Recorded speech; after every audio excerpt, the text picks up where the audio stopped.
Hi, I'm Felicia. And I'm Ryan. And this is Imzadi Podcast. It's a good one! Finally. It's a good one! Oh my goodness. Ah! Stop the presses. Stop them. All of them. Every last one. Yeah, this one was banging. Well, I say banging. It's pretty good. Well, I say pretty good. It was good. Yeah, I'm joking. it was good. I'm joking. It was good. There's a lot to unpack. It's very interesting. I think we should go right into what the plot was. Okay, you want to start us off with that then? Yeah, so this is a story all about how this chick named Claire's life gets turned upside down when a weeping angel decides to take a perch and live in her head rent-free. And she gets sent back to the past into 1967. Yes. Where she meets this kind of quasi-paranormal fringe science professor who was in the Twin Dilemma. The actor, not the character. Or maybe the character, I don't know. I haven't watched Twin Dilemma in a while. Anyway, that's digressing. So, they are attempting to uncover what's going on with her, but it turns out that this entire environment is kind of like... It's kind of like a quasi, CIA black site being run by the angels with the explicit purpose of capturing the Doctor specifically. Spoilers. That is the plot of this episode, and normally recapping the plot of this episodes takes us the bulk of the runtime, because of me going on tangents, and I managed to do that with one tangent, so I'm very, very pleased with myself there. The only difference I would put in there is, I think at first the angels were looking for the rogue angel, and the rogue angel did in fact strike a deal. Because you won't turn on your own kind. You know? I don't know. Well, they might. I don't know what their views are on that. I mean, they probably would. I mean, they were gonna. Yeah. So, just go backwards. We don't really have the world building on the Weeping Angels in that respect, so I can't really say one way or the other, to be honest. I know, I feel like this was kind of a look into that, into how they operate, but we didn't get the full picture. I think we should start by digging into the plot and the meat and veg. Okay. On some more detail and stuff. Yeah, we were already talking about the plot. We were already talking about that, but I'm saying this because this is the plot segment. And I don't know how to do segues apparently right now. Is that a dog? Is that our dogs? Yeah, it's always our dogs. Woofy puppies. Anyway. Yes. Back onto more to the point and stuff. This episode of Doctor Who. Yeah. This episode's plot of Doctor Who. It was pretty good. So yeah, in some respects. We were talking about how Claire has met Professor, what's his name? Professor Eustachius Jericho. Okay. So I feel like Jericho is the MVP, by the way, of this episode. He's great. Oh yeah, absolutely. He should get a job at UNIT after this. I think it's very interesting because they bring back a returning classic Who actor. Yeah. And he just blows everyone out of the water. Yeah, I know, his experience just, it shines really through. Because I think a big issue with a lot of the acting in general in this run of Doctor Who is that a lot of it is tremendously underplayed.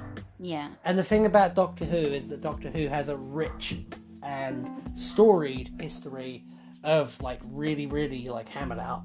Yeah. And it feels incongruous, and with this one it was oh yeah, this is Doctor Who. Yeah, I know, it felt like a real return to form in a tonal sense. Absolutely. Absolutely. Even the house, the setting, everything, it felt like classic Who. There were lots of homages to different horror movies that were worked into the plot, which I think were quite interesting, and I'd like to talk about that. Yeah, of course. Go for it. I notice a lot of influence from the Conjuring movies. Okay. Like the not Ed and Lorraine Warren kind of aspects of some of it.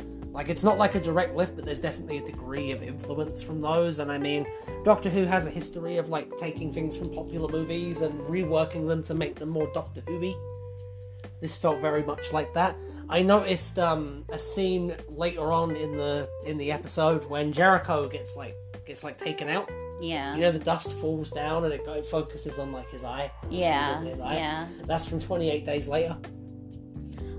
To be fair, a lot of movies do that stuff. Okay, but like, it's the window to the soul. Like, it's just, okay, but like what I'm saying is, it's supposed to be more dramatic than what it is. A dangerous substance falls into like the eye. Oh yeah, no, I get you. And then that's the pinch point that signals to you that character is done, son. Like that's taking the plot hook as well as like the stylistic. Yeah. Because the stylistic thing, like you say, that's been done like a bunch of times. But, like, that was literally, like, almost a direct. Let's say homage. Yeah. Because it felt very deliberate. Like, it definitely felt like something that they were hoping that you would notice. Mm-hmm. It felt more like a reference than, like, anything else. Yeah. To me. No, I got you. I liked it. I don't know.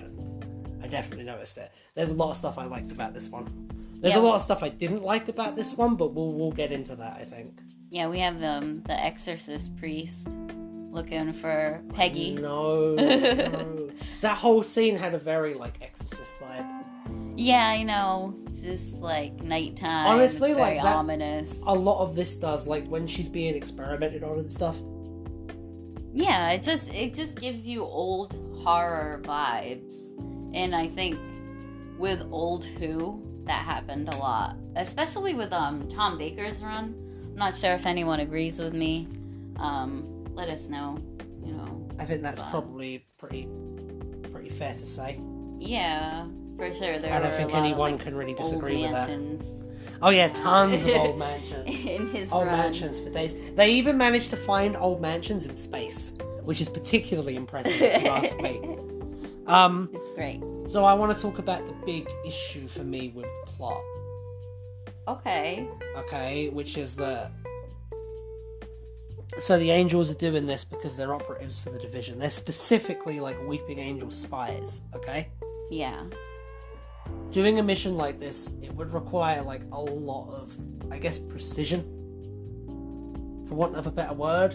And it just seems to me that taking an entire village out to like find one person like this, that's like something an intelligence agency would do in the real world, because I mean, if you know anything about them, they're a lot more incompetent than movies would like to let you know.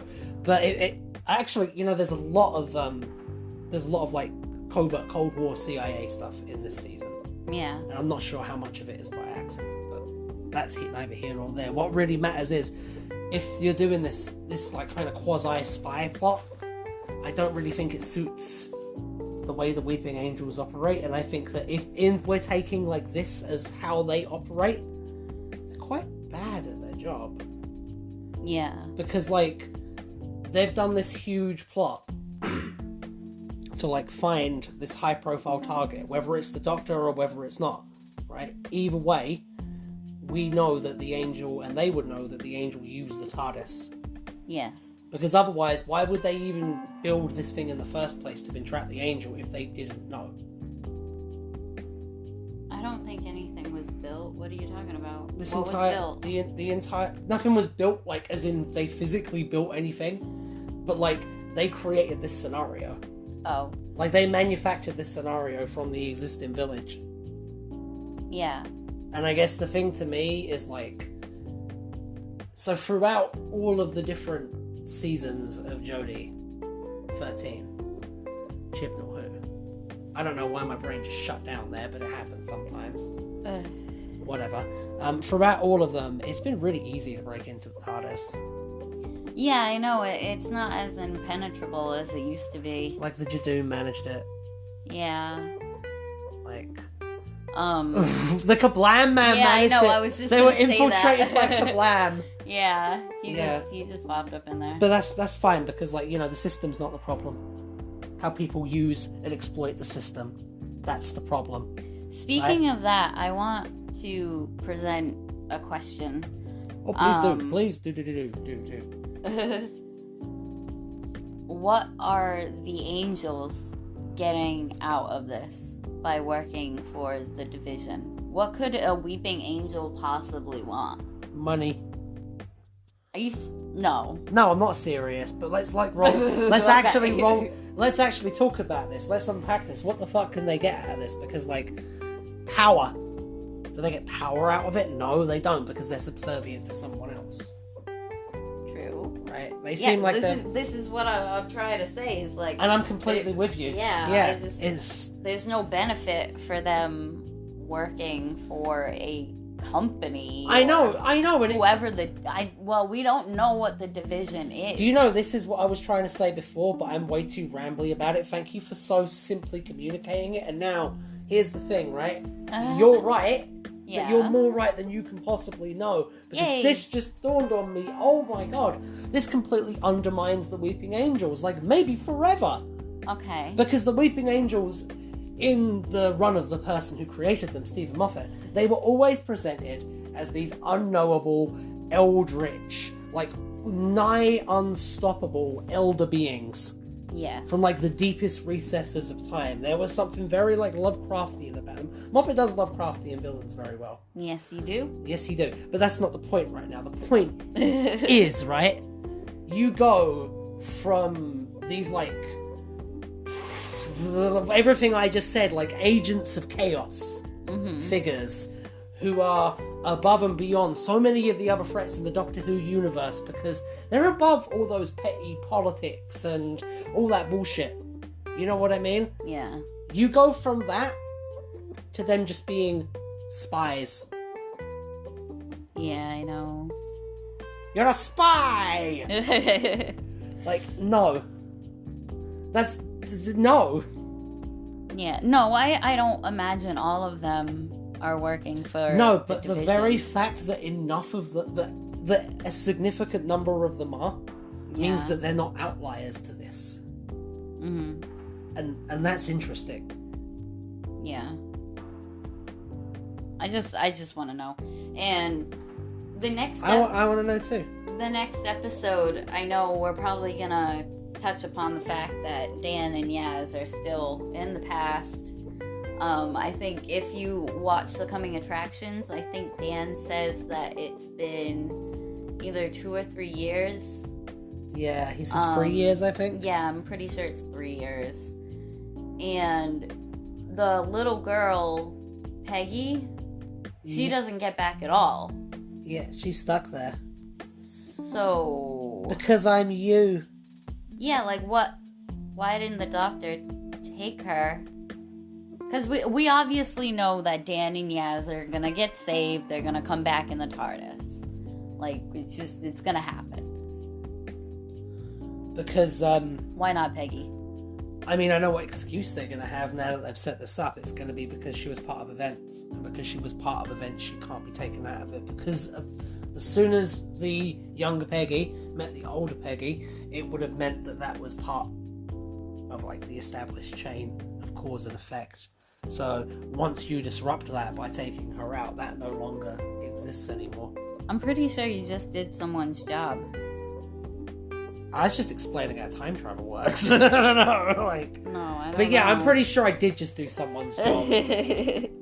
Yeah, but then it's really hard not to, because there's so little that goes on in a lot of these. This one was pretty good.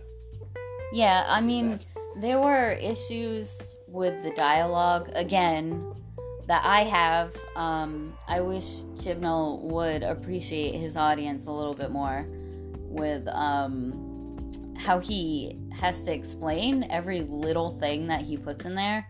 You can't blink when you, you can't have your eyes open when you sneeze.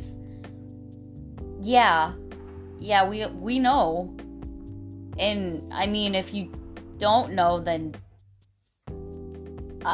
sorry.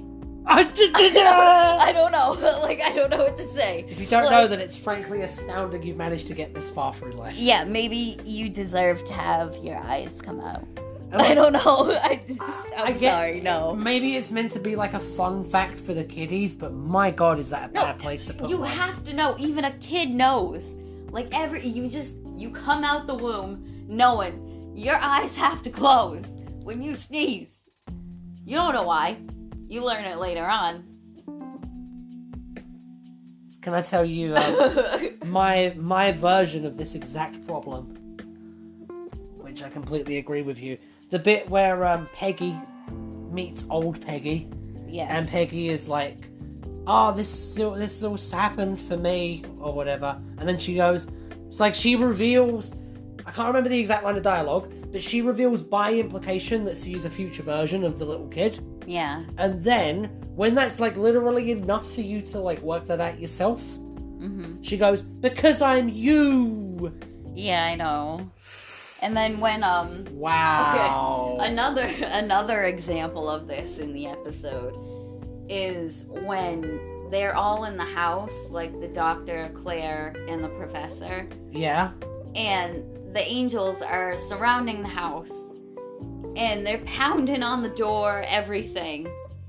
And Claire comes down the stairs and says, it's the angels, isn't it? It's like, yeah, this is the thing. I'm so numb to it now that I don't even notice most of these. But like, I'm sure there's like 50 or more of them. No, yeah, there are. And if you go back and watch the episode and you kind of look at it through that filter, then you will get insulted. Someone should make like a CinemaSins type compilation video of all of the like really obvious like tell don't show. We're not the only one to point this out. Oh no, either. tons of people are pointing this out. Someone said actually that Chibnall's episodes, they're like visual big finishes. Yeah. And I think that's so funny and kind of true. Also kind of insulting to Big Finish. Big Finish are fine. They cool. There was also a lot of like talking in between action scenes. Like right in the beginning when they're in the TARDIS and she's like, just keep looking at him while I explain this and hold these two things really close together, but I'm not going to put them together yet. What happens if you put them together, Doctor? Yeah, I know. And like, no one can hold their eyes open for that long. I want to time it. It's got to be at least like maybe a minute and a half. Like, no normal person. All right, yeah, no, I was going to say like, yeah, if you trained or whatever. Because like, honestly, Dan has dry eye. Like, because I can hold my eyes open like that for like 3 minutes. So normal people, though, people that aren't freaks like me, freak, or like trained actors, for example, who would definitely be good at this. Yeah. Like, yeah, no, that was way too long to expect. Honestly, you know, it would have been a fun thing that would have like been good characterization for everyone and like kind of made the team a bit more cemented, because this desperately needs that. I'm sick of being told that these people are a team and not seeing it, right? Yeah. They could have had Yaz and Dan alternate who blinks. That's very true. I've seen that as well. I've seen that pointed out. Mm-hmm. Alternating. I know people point it out as like a logical flaw, which it is. Yes. But more than that, like, it was a missed opportunity to, like, just have some character in there that wouldn't have been there otherwise. And wasn't there in reality, in actual reality that we live in, where there's still, like, a pandemic ravaging through the world, and, you know, the global warming, and, anyway, fun sci-fi show. What have I got down here? Oh, yeah, I wrote cringe wings in my notes. I think that's the bit where Claire has angel wings that's totally unnecessary, because it sucks all of the impact out of the genuinely really good scene where the dust falls out of her eyes. Yeah. If they just had the scene where the dust falls out of her eyes, it would have been so much more effective. I know, those wings were clearly styrofoam or like just a foam material. And it was very obvious, and that I feel like this will lead into our next talking point of... It would have been funny if the wings were made of stone and she sees them on her back and then just like falls to the ground.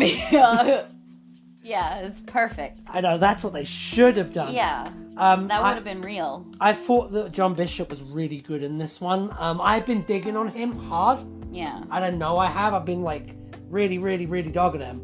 But this one was very, very good. He did that, you pointed it out. He does silently freaking out really well. He does, like, internally screaming. He's very good at that. I know, like, he's allowed to blink for most of the episode, but he isn't, because he's just so scared. Like, I know. He's just looking around everywhere, you know what I mean? Mm-hmm. And, so, you had cut me off there. I wanted to talk about the Weeping Angels, like, how they looked a little bit.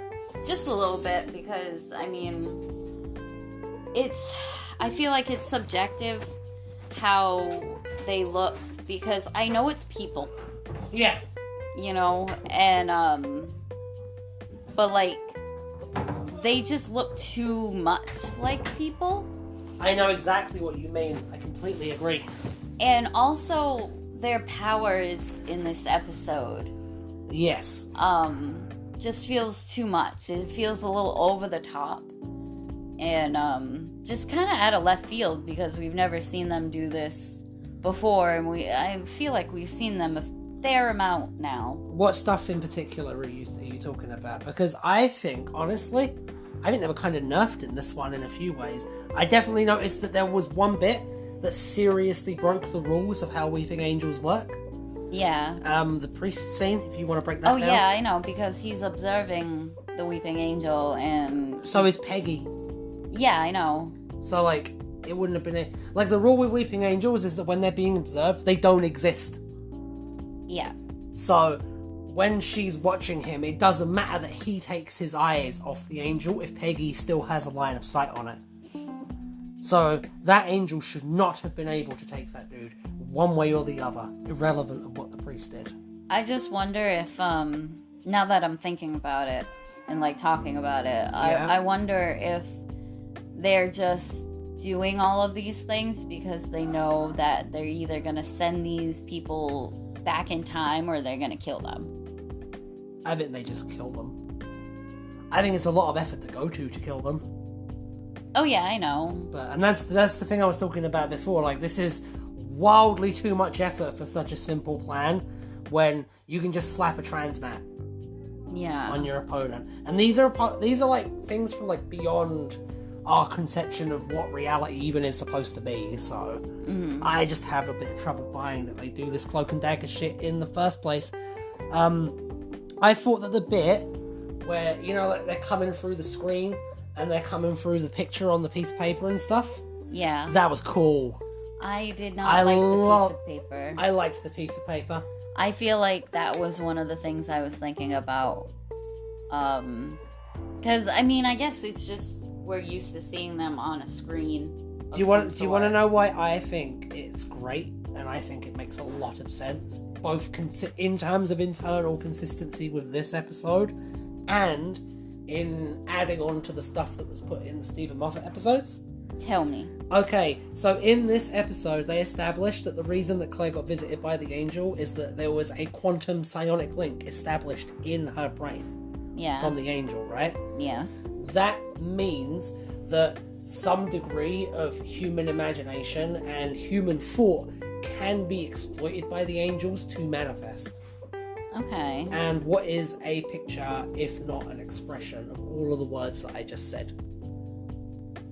So to me, thematically, it made a lot of sense that the angel was able to manifest that at the piece of paper. And it made for a really, really fun set piece. The bit where it got on fire. Yeah, I thought that was cool. It was cool visually. It wasn't just cool visually, though. It was thematically relevant.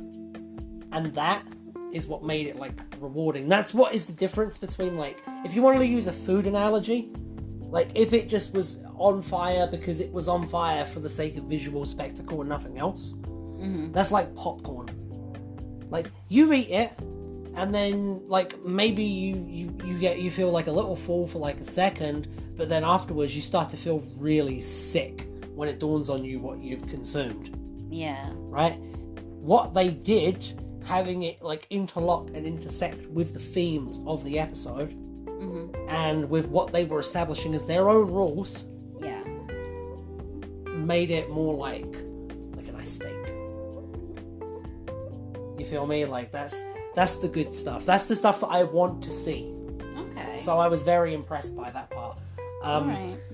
It is diminished by the scene that we talked about before, where they broke the very basic rule about them being observed. Yeah. But like I said, this one's kind of a mixed bag. I think this it really is. This one has lots of parts that I would call almost great. But then there are parts that totally drag it down, that like keep it from achieving greatness as a whole. I think that's my general opinion on this. So, I think for the last 5-10 minutes, we should switch gears a little bit and talk about the bell scenes. Okay, yeah, let's talk about the bell scenes for a little bit. Go right ahead. Yeah, because we have a couple in there, and I feel like we're just going right over it. Alright, Chris Chibnall definitely wrote the bell scenes. Yeah, I think I want to say well. this. I wanted to make a point about Azure. Okay, go if for that's it. Cool. It's very, very clear to me that Azure and Swarm are an attempt to replicate the success of Thanos from those Marvel movies that you may have heard of. They're quite obscure. But the problem is that they're only taking the surface level stuff, and there's not really an understanding of the deeper themes of why that character became a success in the first place. So on the surface level, they've got these big cosmic purple villains who have this big purple cosmic goal, who can turn people into ash with a snap of their fingers. Hey, don't think I missed that. Okay. And they are presented as an endgame level threat for the protagonist. This is the 13th Doctor's greatest challenge, the end of their journey, right? Yeah. But that stuff's all cool.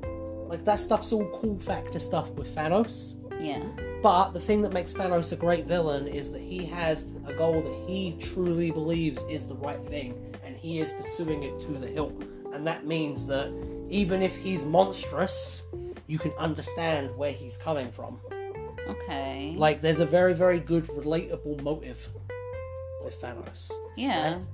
With Swarm and Azure, they're just evil. They just kick puppies. Yeah, there doesn't seem to be a rhyme or reason yet. Yeah, and that's why they're shit compared to the characters that they're clearly trying to emulate. Yeah. Basically. At least try and emulate the success of, rather. That was going to be my one point. I have an issue with them just repeating their plan that had failed previous. They're just this failed, but if we try it again, I think it'll work. Yeah. If we try again with an older, more experienced Doctor who's way better at fighting impressive evil alien threats, I'm sure it's going to go absolutely fantastically. Hey, that dog man who can one-shot us is still around, isn't he? Great! Let's go! I know. Fire up the passenger form. I don't understand what's going on with them, and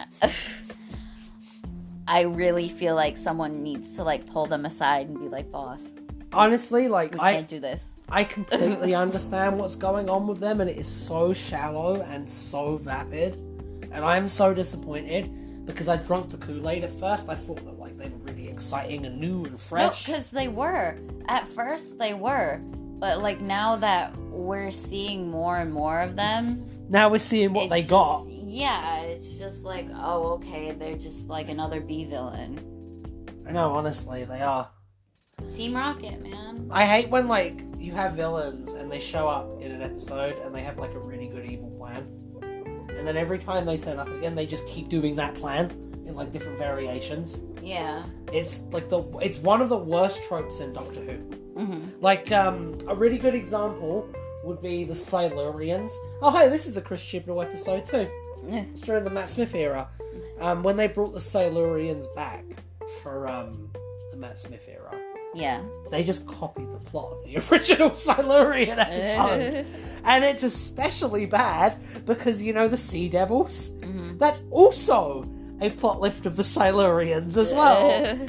They even say that the Sea Devils are related to the Salarians. Oh my god. This is like an issue that I'm really, really worried about, because it means that if Swarm and Azure ever show up outside of this run, they're just going to do this plan again with a different Doctor. Hey, try it with 7. See how that works out for you. It will not. I know, they were just getting their heads caved in by Ace. I know. Please make that, Big Finish. So I really like the pathetic guy that Belle meets, Nemeka. He's a good actor. He did a good Yeah, I know. I kind of wish that he went with her so we could have seen more. And then we would have had, like, she could have bounced That would have been her. a fun dynamic. Yeah, exactly. It's just going back and forth, because I feel like he was kind of meant to be stupid in a way. I think that Belle is not a strong enough character to justify being on their own for a side plot in this. And I think that would have been a really easy fix. I don't know. I know you don't like Belle, but I do.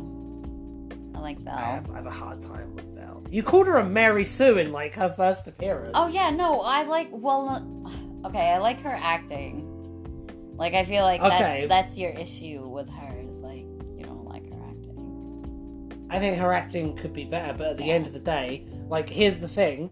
That's not really her, because she could be amazing, but just struggle with the concept of elevating bad dialogue. Yeah. And all of her dialogue is horrible, and her character is, like, really, really surface level. Yep. That's my issue with Belle. I don't have a problem with the actor. I don't have a problem with any of the actors, really, in this. Because at the end of the day, there's only so much you can do with what they've been given. Like, it would take an like, if you put Peter Capaldi in these episodes instead of Jodie, they would still be garbage. That's true. Like, it doesn't matter. The acting in this doesn't matter because, like, here's the thing. If you're making a media product like a movie or anything, and this is actually a good thing to end it on, I think. This might be a good thing to end it on, right? Okay. Because I don't think I'm going to get any better than this. Alright, so if you're making a movie or a TV show or, like, maybe a fan audio drama like Something Blue Doctor Who, where I play the 42nd Doctor and Felicia plays companion Nora Watson, and we've got our Christmas special, Day of the Angel, which also features the Weeping Angels, funny enough, coming out soon. Christmas time, actually. Anyway, back to my point. If you're doing any piece of media, right?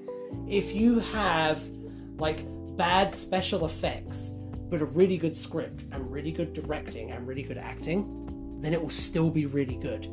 If you have bad acting, but a really good script, and really good directing, and really good special effects, it'll still be good. Right?